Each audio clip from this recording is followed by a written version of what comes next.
നമസ്കാരം, എല്ലാവർക്കും യമുനയുടെ യൂട്യൂബ് ചാനലിലേക്ക് സ്വാഗതം. ഞാൻ യമുനയുടെ അമ്മയാണ്. ഇന്ന് ഒരു 4 മണി പലഹാരം മുളക് ബജ്ജി നമുക്കൊന്ന് ഉണ്ടാക്കാം. ഇതിന് വേണ്ടുന്ന സാധനങ്ങൾ നമുക്ക് നോക്കാം. അത് 5 ബജിമുളകാണ് എടുത്തേക്കുന്നത്. അതിനെ നമുക്ക് മുറിച്ച് 2ആയിട്ട് എടുക്കാം. ഈ കപ്പിന് 1 കപ്പ് കടലമാവ്, 2 ടേബിൾ സ്പൂൺ അരിപ്പൊടി, 1.5 ടീസ്പൂൺ കാശ്മീരി ചില്ലി പൗഡർ, ആവശ്യത്തിന് ഉപ്പ്, 1 പിഞ്ച് കായപ്പൊടി. നമുക്കിനി മാവ് റെഡിയാക്കാം.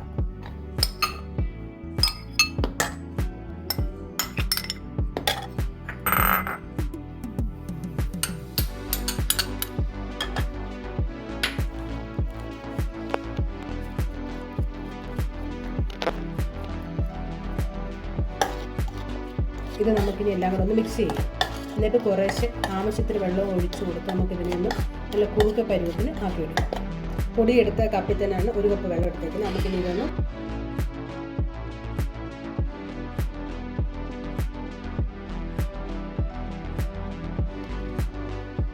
മാവ് റെഡി ആയിട്ടുണ്ട്. ഈ ഒരു പരുവായിരിക്കണം വേണ്ടത്. വറുത്തെടുക്കാൻ വേണ്ടി എണ്ണ ഒഴിക്കാം.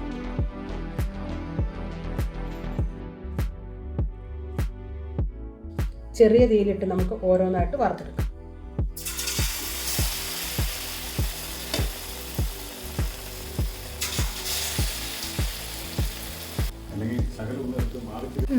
ഇനി നമുക്ക് കോരിയെടുക്കാം.